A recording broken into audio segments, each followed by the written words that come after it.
Hi നമസ്കാരം, ഞാൻ Lakshmi. Miss and Mrs Malayali 2025 season 2 November 22 നടക്കാൻ പോകുന്ന പരിപാടിയുടെ ഗ്രൂമിംഗ് സെഷൻ നടക്കുന്ന സ്ഥലത്താണ് ഞാനിപ്പോൾ ഉള്ളത്.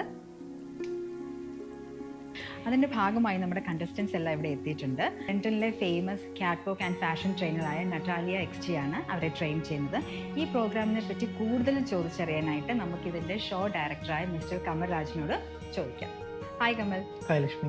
Miss and Mrs Malayali season 1 വിജയത്തിന് ശേഷം ഈ സീസൺ 2 നടക്കാൻ പോവാണല്ലോ. അപ്പൊ അത് ചെയ്യാനുണ്ടായ പ്രചോദനം ഒന്ന് പറയാം. നമ്മൾ സീസൺ 1 ചെയ്യുമ്പോൾ അത് വലിയൊരു ചലഞ്ചായിരുന്നു. കണ്ടസ്റ്റൻസിന്റെ കാര്യമായാലും നമുക്ക് നല്ലൊരു വെന്യൂ, പക്ഷെ നമ്മൾ പ്രതീക്ഷിക്കാൻ കൂടുതൽ നല്ല റെസ്പോൺസ് ആയിരുന്നു. സീസൺ 1 നമുക്ക് നന്നായിട്ട് ചെയ്യാൻ പറ്റി. അതിനുശേഷം റീസെൻ്റ്ലി ഇപ്പോൾ മദേഴ്സ് ഡേക്ക് സാസി ബോൺ 2025 ഞങ്ങൾ കമൻട്രിയിൽ വെച്ച് ചെയ്തിരുന്നു. അപ്പോൾ ഈ ഇവൻറ്റ്സിൻ്റെ ഒക്കെ ഒരു റിസൾട്ടിൽ നിന്ന് നമുക്ക് മനസ്സിലാവാൻ നല്ല സ്റ്റേജും നല്ല ക്രിയേറ്റീവായിട്ടുള്ള ഐഡിയകളൊക്കെ കൊടുത്തു കഴിഞ്ഞാൽ UK-ലെ പാർട്ടിസിപ്പൻസിനോ ഓഡിയൻസിനോ അങ്ങനത്തെ കാര്യങ്ങൾക്കൊന്നും ഒരു കുറവില്ല. ലെറ്റ്സ് സെലിബ്രേറ്റ് മലയാളം എന്നാണല്ലോ നമ്മുടെ തീം. അപ്പോൾ അതിലോട്ട് വരാനുള്ള കാരണം എന്താണ്? നവംബറിലാണ് നമ്മളുടെ ഇവന്റ്. നവംബർ 1 കേരളപ്പിറവിയാണ്.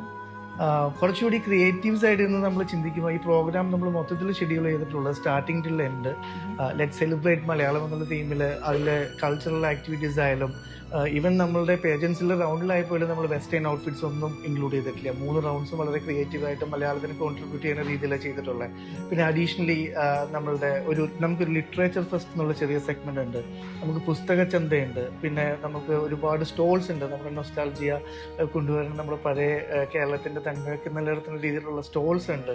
അഡീഷണലി നമ്മളുടെ കൾച്ചറൽ ഫംഗ്ഷൻസിന് നമുക്ക് let celebrate Mohanlal, let celebrate Mammootty, 90s black and white, അങ്ങനെ ഒരു theme based overall including anchoring തുടങ്ങി ഷോയുടെ എൻഡ് വരെ നമ്മൾ ഓവറോൾ ഈ സെഗ്മെന്റ് പ്ലാൻ ചെയ്തിട്ടുള്ളത് നമ്മുടെ കേരളത്തിനെ നമ്മുടെ മലയാളത്തിനെ സെലിബ്രേറ്റ് ചെയ്യുന്ന രീതിയിലാണ്.